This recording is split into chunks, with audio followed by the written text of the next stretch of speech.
if it starts? Oh, yeah. It wants to record. Right, the God is with us, Shiva's with us. Yes. Right, let's just do a little intro. You'll just hear a little intro thing and we'll go from then. Sure. I'm ready. Hello and welcome, friends of Tantra, to our beautiful tantric world on another beautiful day. And today we have Harry Matadine. Hello, Harry.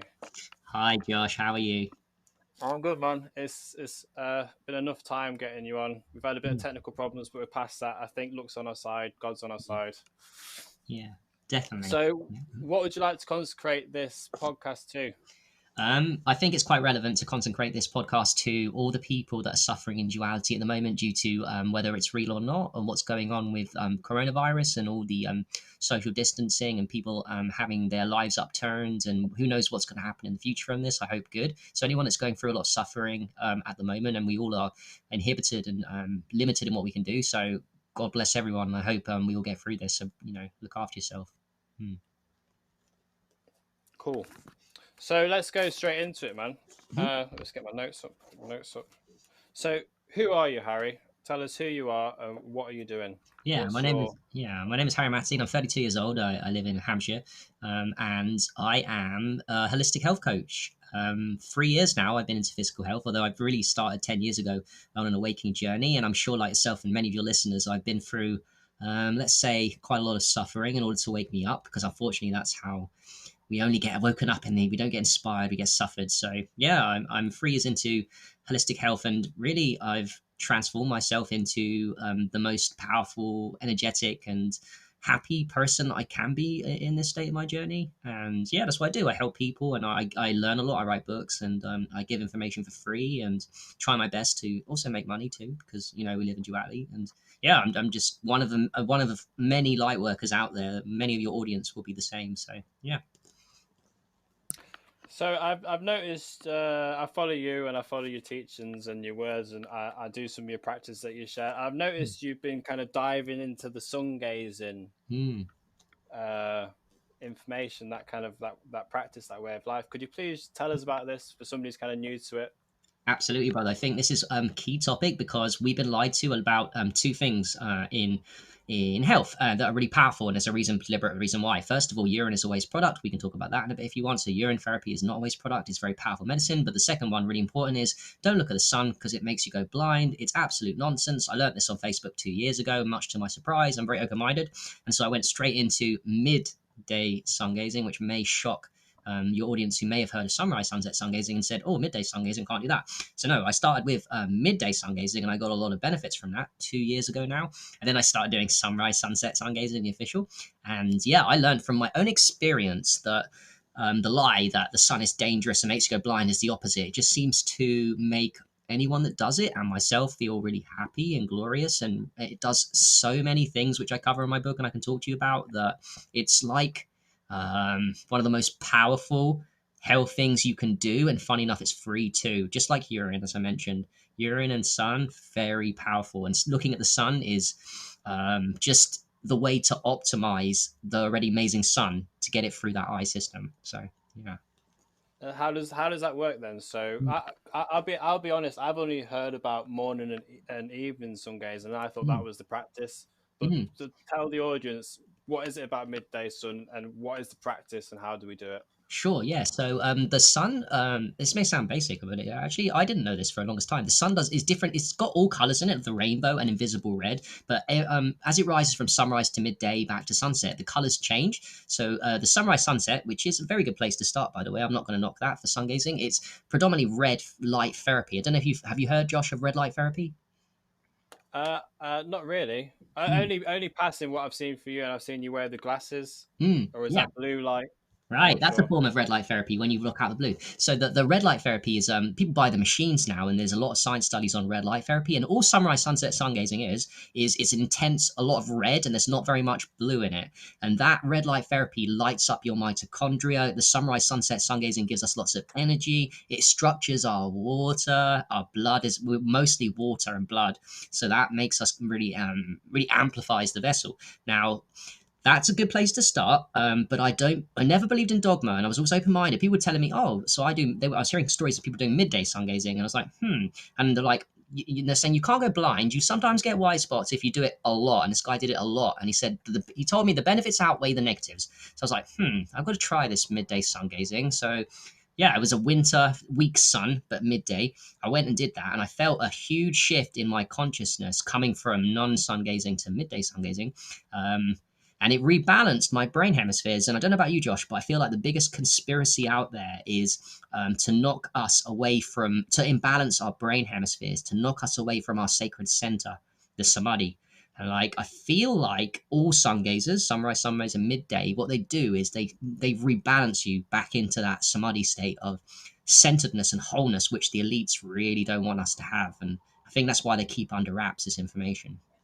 Do you find it's good for keeping your mind quiet? Because I find a lot of Mm, yoga is about quieting the mind to kind of get away from that, you mm, know, too much positive, too much negative, and try and yeah. find that middle ground. Yeah, absolutely, Josh. Yes. I can talk forever. There's yoga really Please does do. quieten the mind like big time. I think it's all about concentration and improving your quietening the mind. Yoga is amazing for that. When you really do conscious yoga too, I'm messing about with, but also sun gazing. And I'll tell you why, because the eyes are an extension of your brain. And your eyes and brain are a direct link. Your eyes are the most important photoreceptor of light. Your skin is important too. That's why we believe that you got people tell you in the midday try and expose as much skin as possible to the sun to make more vitamin D and all these hormones. It's very true, but your eyes are the most important. And when you hit your eyes, hit whatever sun, midday, sunrise into your eyes, it goes straight to your brain. And what it does to your brain is one of the most amazing benefits for me is it calms the brain down. So someone that's in a high beta state doesn't take care of their health, they're stressed, they're doing a job they don't love, they start doing sun gazing, and those brain waves from high beta quieten down to low beta, and then if you do it long enough, and depending on how your previous health, you can go into alpha and theta brainwave states from any kind of sun gazing, and then your consciousness shifts to a massive degree. Yeah, I heard alpha brainwaves is a good is what we're aiming for Hmm. through meditation and stuff like that. Hmm. That's it. So is it literally just as easy as just staring at the sun, open eyes? Have we got? Hmm. Are we squinting our eyes? What we doing? Great question. Yeah, it can be. I mean, look, I'm not dogmatic. I work with people where they're at. So listen, if you're afraid not to, rest assured there is nothing to fear except your own experience and trying it. You won't go blind. But if you are afraid, start with closed eye sun gazing. That's also powerful because guess what? The sun also penetrates through your eyes, even the midday sun with the shorter wavelengths, especially the sunrise sunset sun, because that red light therapy is a very long wavelength, so it easily penetrates through your eyes. However, if you want to go beyond the closed eye sun gazing, get maximal, then start opening your eyes. And you made a good point. Another thing you said there, squinting. Okay, try not to squint because that you're thinking about you're going to sit there and do something amazing. So we'll try and maximize the medicine by relaxing your face, and that will help rebalance the brain hemispheres more. Try and smile at the sun. Look at it like it's a sexy thing, like you look at your woman. That's also a fun thing to do because if you're doing it in a stress state, it will just get benefits, but much less. And yeah, you want to relax. You want to you can build up slowly. You work with people. We work with people where they're at. So listen, if you're only up for without blinking and going eyes watering only 10 seconds in the midday or sunrise sunset sun, you do your 10 seconds. But get that time in and experience from even 10 seconds of sun gazing how much your consciousness and brainwave states shift. You'll feel it. You'll feel it different. So what you're saying is we can do this. I never thought about doing it with your eyes closed. Mm. It never occurred to me. But that seems like such an obvious solution to the problems that most people would be, with like Absolutely. You know you why it know, works, Josh? glare or something. Yeah, it works because you're looking up. The point is to look up. When you look up at something, you have your eyes closed. It's like the if you look straight ahead, it's like the light comes from above down, right? So if you look down at the floor, you're still outside. You're still going to get medicine into your eyes. Now, if you look straight ahead, you're still going to get medicine in your eyes. But because it comes from up above, the more you look up to the clouds and up to the even with your eyes closed, you maximize that ocular nutrition, and it goes even deeper because I know what people are going to say. And I hear this all the time. People go like, "Well, I live in cloudy UK. You do too, bro. We don't get a lot of sun." Well, there's something else which might shock people called cloud gazing, which is extremely powerful. So What? when the clouds are out, you look up to the clouds, and it's a very powerful and I can't express enough how powerful it is just to look up the clouds, not even the sun. Like, Well, I think I can safely say, as an Englishman living in England, cow gazing is going to be quite popular here. Yep. Sun gazing. But you tell us you do sun gazing. Also, Mhm, you sunbathe naked. I've mhm. listened to you about getting sunlight on the testicles, on the anus. Yep. Like, Mhm. can you explain us through this? Yeah, The method yeah, and that is so powerful. I mean, I'm convinced that we were designed for nakedness, and I'll tell you why. The skin is not just a photoreceptor light. The skin is like an endocrine organ, which means that the skin is an organ that makes hormones, and it makes them in the presence of sunlight. So the sun, on contact, whether that be sunrise, sunset, and especially the midday with UVB, when it hits the skin, it makes, for example, it makes testosterone, estrogen for women. So the more skin you expose, the more testosterone you're going to get, and that's why I talked about, and you've seen I talk about on the willy, because that's really going to up your testosterone levels when you do it directly on that area. But also the skin makes dopamine, which is really important. You optimize your dopamine with the more skin you expose to the sun. You can optimize your what's the other one? Dopamine, serotonin, and oxytocin, which is the love hormone and the feel good hormone. So and the most important of all to me, vitamin D. I mean, the more skin you expose to the midday sun, solar noon is 12:05 currently for your audience, roughly. And yeah, the more skin you expose, the more vitamin D you make, and that hormone, mate, I can talk an hour a day on that one alone. And I'm sure your audience is well aware of the benefits of vitamin D. That is just magical, and the more skin you expose, the more you make. That's the rule.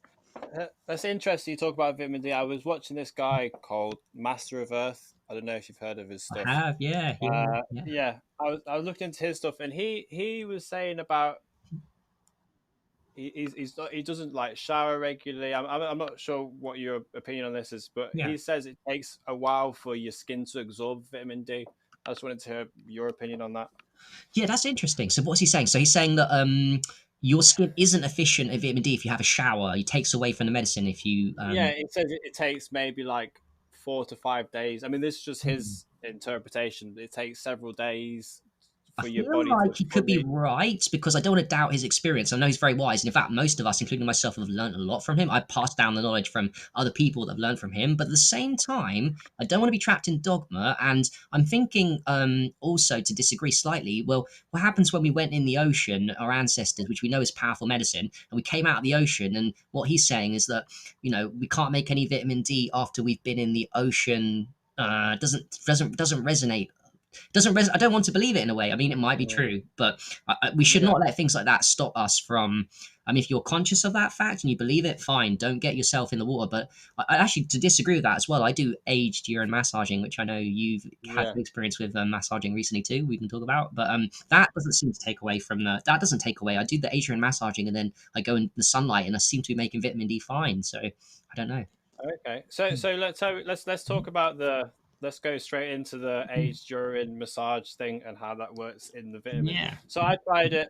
I Mhm. thought today Mhm. my morning routine at the minute Mhm. is I wake up, I have a cold shower first thing, and then I do the Wim Hof breathing exercises, and then I do my asanas and my yoga. So Mhm. I thought I'm talking to Harry today Mhm. in the spirit of things. And I did my morning urine. I collected it in a bottle, Mhm. and I was looking at it. I had a little taste. Mhm. I'll admit, I had a little taste just to Mhm. see what I thought about it. Mhm. Wasn't big on the flavor. I Mhm. thought maybe I can get beyond this, but I Mhm. was like, right, I'm gonna have a cold shower. What I'm gonna do, I'm gonna cover myself in this stuff, and then I'm gonna have a proper good cold shower because it may force you to stay in the shower for a bit longer, making sure I get it all off. Yeah. This could be, but I'm just a first timer, Yeah. and I felt brave doing it, and I did feel like a bit of a whoop, A buzz. like my Yeah. Mhm. yeah, yeah. So tell us about how you do it, your practices. Mm. Is normal urine enough? Is the first morning, the evening pee? Yeah. It's a great Where do we question, and start? I love you, Josh, because you've actually gone way more hardcore with aged urine massaging, which is this is a next level for a lot of people that are coming to this. Some people are like, "Ooh, what's urine therapy?" So you've gone well hardcore into it, and I recommend that if you're up for it. And I was definitely up for it at the beginning, but I started slowly. So I started, and I recommend people start slow and with fresh urine first of the morning. That's our recommendation. And that could involve, even if you don't like the taste, and guess what? I don't eat good all the time too, so mine doesn't taste great. But I've got ways around it, and we've got ways around it. It seems to absorb pretty easy into skin. So that first of the morning pee, especially for a guy, you've just got the willy in front of you. You can just pee out into the bowl, your toilet, and then also just put it in your hands and rub it into your face, your neck, your tummy, anywhere. And that is a great way that fresh urine or Asian massaging is a great way to get it into your system without having to go through that taste, because it goes straight into the bloodstream, bypasses digestion, which does lose something a little bit. And yeah, it's a very powerful way to start. And also, if you're a disbeliever of urine therapy, try it out. Rub some of it whenever your peas, rub it into your face and watch how your face glows. And people say, what's going on with your face? You look, they might not consciously say it. They look at you and think, he looks younger. And you'll look at your skin and go, why is the urine making my face look younger? That's kind of a huge proof to people that it's not a waste product. Why is it making my face look younger? I saw that interview you did Mm. with, what was it? Was it the Daily Mail or some other newspaper Oh along yeah. those lines? Mm-hmm. And then I saw the people talking about it in Australia. Mm. Yes, the And video. you Mm-hmm. see that? And that woman said, Mm. "Oh yeah, I had really bad acne, and then I tried it on my face, Mm. and everybody's all laughing, taking the piss slightly." And Yeah, I go, "Wait a minute, this woman's just confirmed everything you said." You she know what I did. mean? Yeah, And the more you look into it, the more you can see it. It's like like a grandma's cure, yeah, or yeah. it's actually it's not too hidden, but I think it's been suppressed. I mean, they put like horse urine in beauty products Exactly. and And if stuff you go like on that. the back of moisturizers, the urea is like one of the main ingredients that makes it actually work. These really expensive ones, and we got that free in our urine. And you know what I say, Josh? It's like literally one of those things, urine therapy with sun gazing too. It's one of those things you can blow apart the lies, not by reading loads of books, although you can read books if you want. You can go and experience it for free and find out, it seems to make my skin glow. I seem to get a buzz like you had with Asia and massaging. The buzz is not like a buzz of heroin or cocaine. It's an actual buzz of like real energy systems coming through your body as the Yeah, medicine goes in. And like, it's so easy to prove, but you have to commit to actually experiencing it for yourself, because no one can make you. Your an opinion on it is null and void if you're against it, unless you try it for yourself. And if you try it for yourself, you'll know the truth that it actually is legit, powerful medicine for everybody.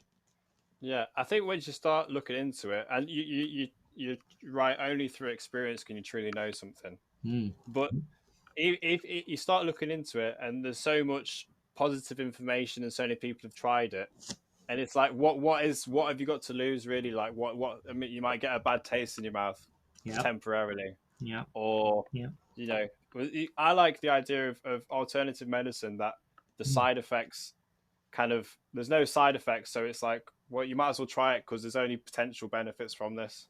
And I Exactly. think, And it's how much you care about your highest version of yourself, and being it's not even health thing, urine therapy. It's a vibrational thing that will maximize your personality. It will give you tons of energy. You'll need less sleep. You will be youthful. People wonder what's happened to you. I mean, when I first started it, it was the thing that woke me up in the health community, physical health community, was urine therapy, and the fact that it changed my consciousness, and I made it every day, made me really excited, because not only was this a really powerful medicine, I make it every day, so I didn't have to worry about paying money and losing out, because it was just there for me, for you. yeah, Yeah. you say that we have our own medicine inside. Hmm. That's the way you go. And I also found out recently, I've been looking into survival documentaries, and doomsday preppers, which I'm sure they're all like patting themselves on the back now. Yeah. They collect their own fecal matter and urine, and they say a human Mm. actually eliminates enough Hmm. per year to feed himself for a whole year. As in, you don't eat the stuff, obviously, but you could put that back into the soil, into your plot, and Yeah. what you have that symbiotic relationship with the vegetables, and what you put out in a year is enough to feed you in a year. And I just thought that might add to Yeah, Josh, the that claim. that is a great point. And there's another thing as well. We also know. I hope your audience has at least got some kind of peripheral awareness, if not to research fasting. The fact that it seems like people have more energy when they're like 18 hours into a fast and not eating and skipping breakfast, not eating 5 meals a day. So there's like a belief system going around that I subscribe to too with fasting, that there's that we don't need all this food, even high vibrational foods. We don't need to be eating 24/7. It seems like we have more energy when we're empty. We're either drinking less, we're eating less, or and if you want to go deeper, there's also a belief that I know in my heart that you can just survive on urine. Not just survive, I don't mean that. I mean, like, you can thrive on urine for many months without any deficiencies and just really glow. So that's controversial too. But Have you tried doing a urine fast? mm, I do fasting personally. mm, I'm trying to fast on Wednesdays. I'm mm, not really sure what particularly about Wednesday, but I got told by some yoga people that Wednesday is the best day to fast. mm, okay, And also fasting is really good for your immune system because it mm, lets your body kind of like, oh, I'm not going to deal with digestion for a bit. I'm going to get into this healing the body, do some repairs while I'm not being consumed by eating. yeah.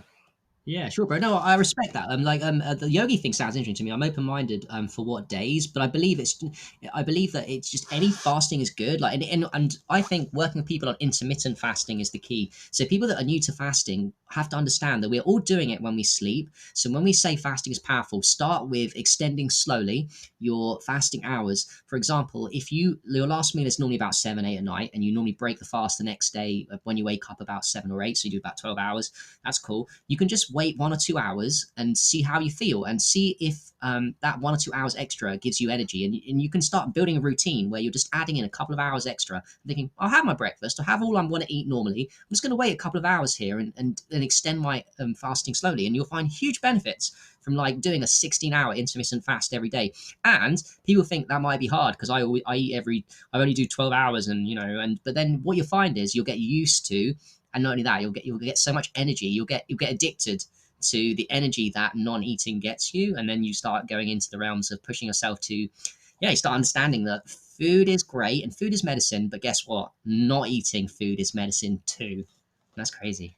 You see the bodybuilders and stuff like that who are eating like 8,000 calories a day. Mm, I think it's too much. I think yeah, your body goes into overload. yeah. I think there's a scientific proof when you look into like the Japanese cultures, and Mm, they only you eat till like 60% full, yep. overeating. And yeah, I do intermittent fasting. I try not to eat before like 2 p.m.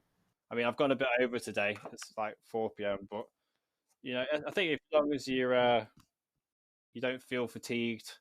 Yeah, I mean, I'll tell you my secret for it. So I eat a lot more than normal people. Actually, you'll be surprised. But what I do is I condense it to 1 meal a day. So I done the research and I did the experiments after the research, and I found that 1 meal a day, eating rubbish, if I'm being honest, sometimes, is really powerful medicine, because you're giving your brain, you can eat a lot in that period, and you're just giving yourself 23 hours of non-eating. And I can drink in that period, that's fine. But yeah, that 1 meal a day, which some people consider extreme, has become my normal, and not extreme to me. It's become my average and just what I do for like 2, 3 years now. But I do extended fast. But I do recommend, if people are up for it, to try that. All you can eat if you want. All you can eat, binge eat on 1 meal a day. See how you feel and let me know the results, because that's a powerful Uh, one. I've tried 1 meal a day. So let's say you Mm, just do you have like a specific calorie range you try to go for, or you just mm. eat to your full, or do you No, try and no, get nutritional I balance? don't monitor calories. I hear what you're saying with the bodybuilders. I think it's ridiculous. People are eating way too much food and way too calorie counting. I don't judge people, but it's not for me. I just eat what I eat, and I try not to be too divisive with diet. Even though I'm a holistic health coach, I'm if people want to eat foods that I think aren't healthy, then I don't really judge people for that. What I do think is really important and needs to be promoted more, and I'm actually reading a book on it, rereading a book on it called The Circadian Code, is it's people think it's all about, Josh, about what you eat. And yes, don't get me wrong, what you eat does affect your health, but it's also about when you eat, the timings, the circadian code, right? So the rules for that is that if you did a 1 meal a day in the daytime some point, that's powerful because it's in line with your circadian code. Also, if you like did little things like maybe ate the same amount of food but didn't eat any food at nighttime when it gets dark, that will change your health history and your vibration, because we weren't meant to eat foods at nighttime. It fucks up with your circadian rhythm. When you do that, you're telling your hormones and your body clock, hey, it's daytime when you eat at night, but it's not daytime. So what does that do? That fucks up your health. So there's little things people can do, like just don't eat the midnight smack. The midnight smack is probably one of the most dangerous. Even if you eat something good at midnight, it's really a dangerous time to eat at night. So Okay, so let's go through Mhm. a normal day in the life of Harry Matadine. Yeah. So, because I know you're quite into your daily routines, you did the transcendental meditation, and you actually the one who got me into transcendental meditation. I didn't realize Oh, it was just like a one word yeah. over and See? over Oh, and I'm over so again. pleased I got you into it, bro. Nice one. Yeah, you did. I heard about it. I looked in. I did some meditation. I've done some mantra meditation, but then it hit me, and I Hmm. was like, this really. Hmm. I mean, let's just, for Do you want to example, share your my experiences work. with it? What do you feel when you're doing it? Do you feel good? What do you think are the benefits that motivate you to do it? Like, Well, I find it's. I mean, I enjoy meditation, but transcendental meditation is just it's easy to get into that place. mm, Do you know what I mean? And I'm also into the idea of subconscious meditation, so you kind of meditating throughout your day. You just come in, tap in, and the other thing I like about transcendental meditation is you can kind of do it while you're doing other things, if that's what you choose. yeah. Do you know what I mean? Because I think it's just because mine would be like Shiva, Shiva, Shiva. Yeah. So I'm kind of that's what I start to resonate on. Yeah. And even if my whole mind's it sat down is better, obviously. But if you like public transport Yeah. You can do it anywhere, or like you work, said. Like yeah, I call it yeah, lazy man's meditation. To be honest with you, it's literally lazy man's, but also meditation. So yeah. And tell us, give us your, uh, you wake up and what yeah. what do we do? First of all, I'll just say that I wake up with the sunrise. I'm in the UK, so the sunrise is always changing, and we went 1 hour forward recently. So yeah, but so it's always changing a little bit, a couple of minutes. I wake up with sunrise. Try and get outside 10, 15 minutes before my sunrise time. So I'm getting that red light therapy, even if it's under clouds. I'll try and look at the clouds, cloud gaze, sunrise if I'm lucky. I'll try and do some sun gazing. That's cool. But I'll be outside. Now, when I'm outside, I'll be reading a book. I'll be cloud gazing. I'll sometimes do. I'm a geek, so I sometimes do the microcosmic orbit meditation. Sometimes I do We could talk mindfulness. about that. Oh yeah, microcosmic. Oh, Yeah, I think you'd know a lot about that too. To be fair, yeah. yes. That's my subject. Yeah, yeah. Keep Yeah, going, keep going. Sorry. yeah. I've got the microcosmic orbit meditation. Sometimes I do. I'm new to that one, but I find it very powerful, Josh. So I'd love to know your opinion on it. And what other one? There's a mindfulness. So I'll be present to the moment. I'll try and feel what's going on in my body. Check in with how I'm feeling, how the clothes feel on my skin. So I'm messing about with a lot of things. I'm never doing one thing, or just like being outside never seems to be enough. I'm just hungry for elevations of consciousness. So after that, about half an hour of that, I'll come inside and I'll do transcendental for at least 20 minutes in the morning. Sometimes I do longer because I love it so much, Hmm. and it's lazy. I'm a lazy person in a way, and I love the benefits. You're not lazy. Well, yeah, no, that's Josh. You know what? It's funny to say that. I feel like we're not lazy, but sometimes we can be lazy within our realm of what lazy is. Do you know what I mean? We have standards for ourselves, and Yeah, sometimes we know when we're slacking on our own version of you can always laziness. push yourself further. Yeah, yeah. I'm always keen It's, to really maximize that medicine. So yeah, after the transcendental meditation, I'd sometimes do. I do yoga once daily, but I sometimes change the schedule. Sometimes I do it after transcendental. Sometimes I do it after my 1 minute days in the evening. I might do it today in the evening because I missed the morning one. So I'm doing conscious yoga now, which is much more different than my unconscious yoga when I was just doing it without feeling what was going on in my body. And I find it very much more beneficial to do conscious yoga, and you like it's come rebalancing into my brain yourself chemistry. first. Hmm. Sorry. You find yourself first. You find if your body's good, where you're feeling that day, and then you go into your yoga. Boom. Yeah. I'm also incorporating corpse pose in between. I never used to do that. I'm doing corpse pose at the beginning, the end, and the middle in between the poses and relaxing in my body. And I feel it. It's changing my vibration a lot. So there's a lot. I think that's a really good thing to do Mm, because mm, in practice people only really focus on corpse pose at the end, but I mm. find if you do it in stages, Yeah. by the time you get to your final corpse pose, Yeah. shavasana pose, you can really go deep, and you can Yeah. I can zone out and you can be there 10, 15 minutes, do Josh, the it's full so body true. relaxation. Yeah, we're glad we're talking about this. And I love more people talk about yoga and the corpse pose. Like when I'm doing the corpse pose, I'm consciously feeling my body parts on the floor. And because you've just done a yoga asana, which kind of raises your metabolic rate, makes your lungs breathe faster. It feels so lush to sink into the floor and each corpse pose in between, and it just feels. It's probably God. There's so many highlights of my day that I really look forward to, and one of them is the corpse pose in between yoga poses. When you sink into the floor and you're like, feels so Yeah, sexy. It really does. Like, yeah. You yeah. start to get that separation from the physical body sometimes, and Mm, yeah. where I find when the body outline starts to get a bit wavy, and you feel that connection with the the universe. I find that I get that most through corpse pose. It's funny. As Yeah. Go yeah, on. Huh? and another Mhm. asana I really recommend people doing is headstand. Just do as much headstand as you can in a day, Nice. That's the especially king of the. They say that's the king of the asanas, isn't it? king of asanas, Yeah. headstand, shoulder stand. You got your spinal twists, Yeah. and then your seated forward folds. They're also the best ones for your immune system Yeah. because in these Okay. times, I mean, what are you doing? Mm. If we could just talk briefly about our Mm. global pandemic, and as a health person, Mm. I, I assume you think a vaccination Mm. or Mm. whatever their version of medicine is not the best. I think the best way to avoid it Mm. is to avoid it through being healthy before you get it, instead of trying Yeah. to Yeah. fight it after you've got it. So, Me what are too. you doing Yeah. Uh-huh. to prevent to boost your immune system?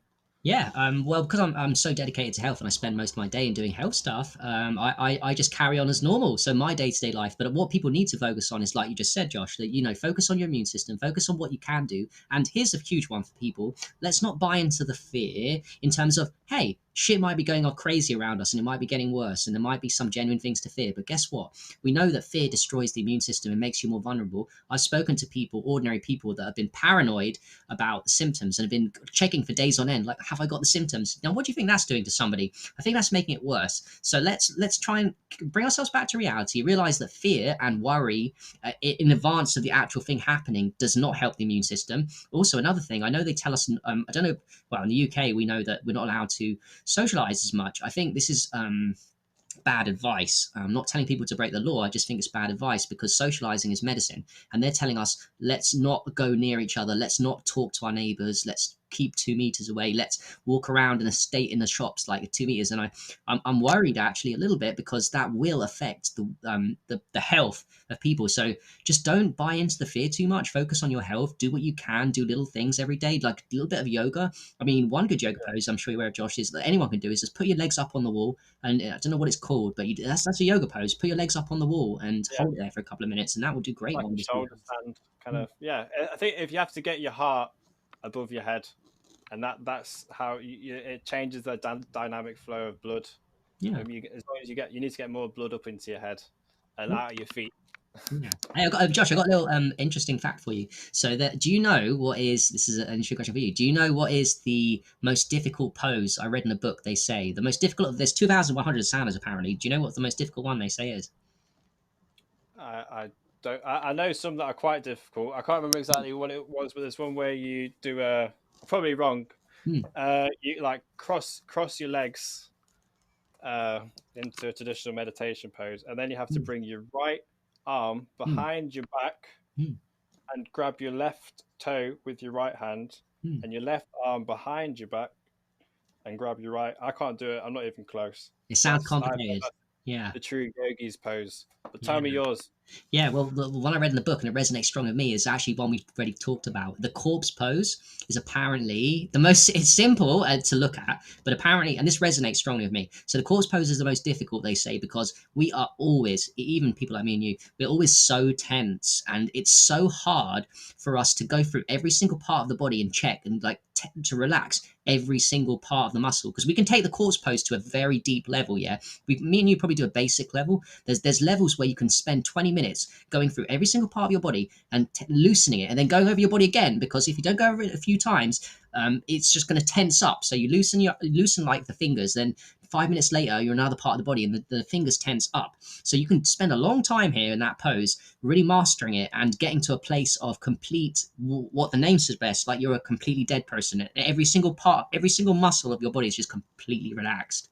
Right? It's really Yeah. hard to do it like at that kind of level. Apparently, it's the best pose to be in to astral project as well. I don't Oh, know if you yes. have any Yeah. Yeah. if you have any experience with astral projection. No, not at all, Josh. Do you? Because I'm fascinated No, by projection. That makes I sense. don't. Hmm. Yeah, I know people who have, but for me, it's always been like because it's like you go beyond your body. Do you know what I mean? It's like, well, I'm pretty good in my body now. Do you know Yeah. what I mean? Like, Yeah. I don't, maybe I've had little experiences through like, I mean, there's this one time I Hmm. very vividly. I remember I was at school and I had an injury at Hmm. this school, Hmm. and I could only see this injury from a third person kind of aerial perspective. I can't see it from my own eyes. I always, whenever I memorize it, it's always from like an above. Mm. You know, so I think that's my only out of body experience I could really relate to. Nice. Yeah, that makes sense to me, by the way. And that's a great experience to have. A lot of kids do it, apparently, too. I think I came close to it as a kid, but I could freak myself out with an ear popping sound. I got freaked because it's scary to lose yourself in that if you're not used to it, right? Yeah, Yeah. I think some people do it naturally, and some people have to like work hard to get it. But Yeah. it's how much you desire that. True. And that brings another How point, like we said there, naturally. Would you rather do something naturally or to work hard? You know what the truth is for me? I'd rather do it work hard because the person that has, like, say, becomes happy naturally, was always happy and never really lost their self. Someone that's always had their self esteem, never really lost it. They're lucky in a way, but they can't teach to other people. Now, the people like myself, I've been through a lot. I've been from depression, suicide, transform my brain state from negative to positive. So therefore, I can teach people, and I'm sure you're the same. The things that you've suffered and learned, the wisdom along the way, is what becomes your mastery because you've consciously had to go through a journey versus somebody that's just you can learn from, but it's just always been happy, has always had self-esteem, has always been good at that. yeah. If that makes any sense. So that what? So let's take what was your journey, and Mm. how did that lead you to where you are now? I think that's a good Yeah. segment to go into. Tell us about your Mm. personal journey, Mm. how you got into this lifestyle, and Sure. Well, I was a normal kid growing up in a kind of normal family. My parents were foreign, but very strict, but it's kind of normal. And I was doing well until GCSEs, and I've actually till you get puberty at 13, 14, and you get into girls, and your testosterone's crazy. You just want to sleep with every woman, even ugly women. I was like, I get excited about this stuff. And the problem was, I wasn't the cool kid at school, and I was very because of my parents, I was very quiet and not dominant, and that annoyed me that I wasn't kind of good with girls, and it got worse, and I just couldn't. I stopped socializing with women, and then it stopped socializing with guys, and I became really weird at school at about 14, 15, which doesn't sound bad, but I kind of fucked up with my education when I was doing really well at school, and then I just got inside my head too much, and it messed with my social anxiety, and I really did really bad at school, and I was hiding in the toilets in break times, so I was attending classes but hiding in toilets. I was in a weird group, but I was the weird one in a weird group, and I self isolated. Funny, I self isolated like the coronavirus thing we're doing now, except I was doing it in school in the toilets, and that led to like negative self esteem, and also my self talk was bitter, angry. I hated people, I hated myself, and it got good few years of doing that. And even after I left school, college, and I into university, I didn't attend lectures in the university because I was too scared of people, and I was hiding in my room with the windows curtains closed, paranoid, angry. And that was really how to say this, Josh. I got to a point where I looked at myself honestly, because I've been lying to myself at this point. I looked at myself honestly. I said, Harry, if you carry on like this, mate, you are not just going to not have a girlfriend. It's way worse than this. You're not going to be so socially weird that everyone's going to know that you are fucking weird. You will never be able to walk the streets, Harry, as a normal person, let alone the whole being bad with girls, which did bother me at the time. It doesn't anymore. I was like, oh shit, I've got to do something. So that was my change. I got to a point where it was like, I learned about possibilities of getting better with girls actually through pickup artistry, and I was like, I did pick up artistry. did you really? No way. Yeah, of course. Oh, How do you think I got into Tantra? oh nice. Well, through yoga, but pickup was a big part. But I was in Yeah. the same boat. I mean, sorry to No, interject. Just carry on. I like it. yeah, me, the same. Girls, I didn't know how to speak to women. I mean, I had a girlfriend, but it was always by chance. There was no like deliberate. Yeah, Uh, they chose and then you. They chose you, not the other way around. yeah, Yeah. yeah, and yeah, I think pickup was a big part of my life. I mean, Mm. I can see the industry must have gone down the toilet now Yeah. because they can't leave their houses. Yeah. But But what yeah, was the don't mind me asking, what was the ones you found? Who was the guys that you found in the pickup community that were the teachers or whatever at the time? RSD was a Oh, big. okay, my brother. Nice. Yeah, yeah. What's his name? Tyler. Tyler. Yeah. I remember I sat down.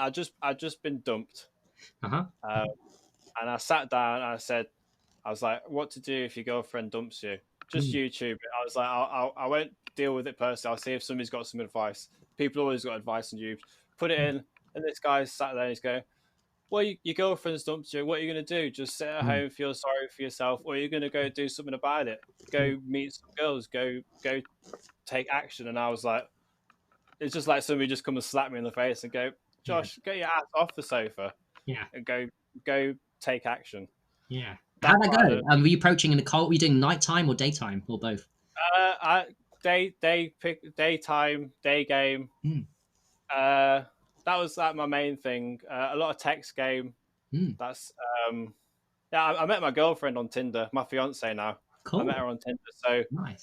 and I met her when I was in that frame of mind. Mm, In, yeah, yeah, it's a and then fascinating topic. Yeah. that's how I got into tantra as well through the sexual exploration. Yeah. And then I had some experiences with some premature ejaculation with some girls that, like some beautiful girls that had spent time and effort getting into that situation. And Yeah. then for me to get too excited and to ruin the Yeah. interaction in my own mind. So I was like, that's how I got into tantra. I was like, there's got to be a way. Yeah. Yeah. Oh, you can ejaculate, you can orgasm without ejaculation. Yeah. What? Yeah. What? Yeah. And then going down that That's huge rabbit for hole. guys, by the way. Like, this is a huge shock for me too. I'm recent into this that you can actually have much better orgasms, and you can actually have much better health without ejaculation and that 2 seconds of glory. It's huge. Yeah, you're gin. Yeah, I mean, if I don't ejaculate for a week and tell me how you feel, that's what I tell people who are new to it. And also, Mhm. what's the trade off? You lose in your vital essence, your ojas. Yeah. That's what you trade off, unless you're trying to have a child, Mm. which me and my woman were trying to have a child recently. Mm. So I've kind of got out of the not ejaculating, Nice. but So you're still yeah, having you sex. feel If you don't mind us asking, you're still having sex, but you're just not ejaculating. Oh no, at the moment I am, Yeah. but for the biggest part of our relationship, I refrain from ejaculation, Oh. and the Yeah. payoff is great Yeah. because once you learn how to sublimate Mm. and bring the energy up the spine, take that Mm. pressure away from the genitals and up the spine, Mm. then you sorry, can you hear something in the background? Not my end. No. Can you? Yeah, sorry, I could hear my friend's coughing. He's Oh. not ill; he's a Yeah. smoker. Oh. I didn't know if it was. Get him off that shit. Get him off that nasty stuff. I didn't know if it was ruining the fuck, but I edit that out. So what was I saying? Don't worry, this will be You're seen. talking about sublimation of the semen from a non-ejaculation to setting up the spine. Yeah. Well, so yeah, I learned how to control the pressure and Mm. take away. A lot of it is taking away the desire to ejaculate Yeah, because you're going to get a bigger payoff. So absolutely. for me, an orgasm can last 5 minutes Wow, as you want opposed to 5 minute like orgasms, brother? Valley orgasms, right? A valley, like instead of yeah, your orgasm like a woman. huh? You know, Yeah, full body, undulating spine, and yeah, you go, and then when you ejaculate normally, it's like, uh, uh, you yeah. know. And the way I explain it is the prostate pulses when you ejaculate. Mm. Okay, and Mm-hmm. we've got to learn how to get control over the prostate, and the way we do that is through controlling our urination. Mm-hmm. Mm-hmm. That's the basic. Sorry, I keep seeing this guy coughing in the background. Yeah. Yeah, I Yeah, agree. By the way, so I've heard that pulling stopping the urination is like a what they call mula bandha in yoga. So that kind is very powerful. To pulling up the energies from yeah, the sacral up to the spine up to the brain, right? yeah. Vajroli mudra as well. I'm going to do a podcast on that, so I won't go into it too much. Not at all, And but a that's quick one. especially I'd love to have you on my own podcast and talk about interview you on this stuff. So it'd be great to get your knowledge on how to do them. that'd be really good Yeah, because this is all for you. This is for you. This is to hear about Harry Matadine. yeah, But I'll be honest with my own personal path, like this, with insecurity, not because I've always wanted to teach more on YouTube mm, and do more videos, but then I get like stuck. mm, You go, am I good enough? Or yeah. now I Self think doubt I'm is the huge, brother. guy. Like, I get that too. And the only thing, and I'll tell you some of my books as well that I wrote. Is just I get perfectionism, and I think we all do. And I've learned over time to get better at like, hey, just ship it out, Harry. Like, and when I'm writing it, I'll be honest as well. I'm like, oh, this is shit. What am I doing? I'm like all the time. There's so much self doubt when I'm doing things, but I just overcome it. I'm not perfect. I just push through the self doubt, and I kind of hate and I love the way that the process. I kind of hate it in a way because I'm like, oh, I'm crap, but then I just get it done, and then I'm proud of myself at the end of it, and I'm like, that's worth it. It's worth going through the Yeah. duality for that. Like, yeah, The sense of pride you get from accomplishing mm, your uh, your daily tasks. Yeah, I mean, I'm busy, but do you know what I've learned as well, Josh? Before we go quickly, is like I've learned that I'm quite an extreme personality, and over the years I've toned down my extremeness because I find that I don't want to be that guy that's always extreme. I want to kind of get back into balance with yin yang. I believe in yin yang. I know it's true, and I want to be. I take time to myself in the day, so I'll watch DVDs in a day. I'll take time for me, and whereas before I'll be like, no DVDs, always learning, always learn, Harry, always learn. But now I'm learning, Like like, hey, chill out, Harry. you need the yin and the yang, Yeah. the balance of life. So, Mhm, Harry, I would like you to take this opportunity to share a gold nugget. A gold mhm. nugget is a piece of information or a practice that you think will greatly impact the listeners. Sure, So, I'll give them take it away. two, and it's to recap, but I think recapping is really important. First of all, try urine therapy, and if it doesn't taste good, put it on your skin and see how that feels for you. Understand that it's powerful medicine, and it's always available to you. Whether you're unhealthy, you're sick, or you just feel fine, it always up with your ratio. That's tip number one. Golden one. Your urine, it doesn't matter, by the way, your diet or anything. Just try urine therapy. Tip number two: don't be afraid of the sun, and look at the sun at any time of day. It's all good. And when we said earlier, and I'll just repeat myself, when the sun is not out, because I live in the cloudy UK too, the fact the clouds are out now, we can always cloud gaze. So please, guys, have a look at the sun and also look up to the clouds and do this experiment. Look up to clouds for 5-10 seconds, come back down, and tell me that that is not a beautiful high. Every time I look at the sky, clouds for like a couple of seconds and I come back down, there's a high going on there, and that's called the light medicine, the sun penetrating through the clouds, and that's called just amazing. It's just absolutely amazing. Yeah.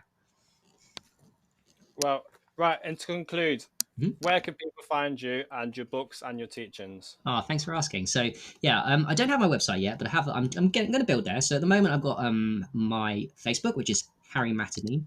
So add me on Facebook. I'm trying. I've got a limit, so kind of send me a message, guys, to tell me that how you found me, because I don't always add random people if I don't have mutual friends with you. So please send me a message with the request so I know to add you.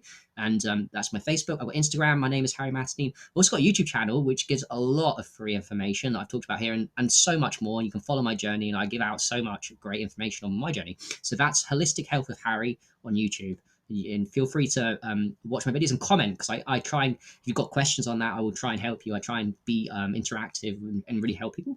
And also, lastly, I have written 5 books, and I'm very proud of them. And the topics vary from, if you want more information on aged urine, which me and Josh did talk about briefly, but didn't really, but that's okay. He's done some aged urine massaging. That's mentioned in my books. I've got two books on aged urine. I wrote a sequel, 1, 2. I've got a book on sunlight and sun gazing, which we talked about here today. I've also got a book on transcendental meditation, which we talked about. And the last one is negative ions, which incorporates grounding, aged urine, and all of them into one. So I've got 5 books. I've got a 6th one on the way soon. It is a sequel to sun gazing. So if you're interested in sun gazing, there's another book coming out, and I'm going to write many more in the future. But if you want to find them, go on Amazon and type in my name, Harry Matadine, and you will find my books. No problem. Yeah, and I'll put links to everything in the description of this for Awesome. ease of access. Yeah. Anyway, Mhm. blessings, Harry. Thank you for your time. I hope this comes out well, Yeah. and I'm down for doing your interview whenever Awesome, you brother. feel like. Yeah. That'd Thank be you very cool, much man. for having me. And I love you very much, bro. I look forward to hearing you about your journey about pick up Tantra, particularly. I'm going to master Tantra, so I'm really going to get into your head. And thank you, everyone, for watching. Stay well, stay hopeful. There's nothing to worry about. We are amazing creatures. We don't even die. And enjoy life and physical health and whatever you're doing with your life. So thank you.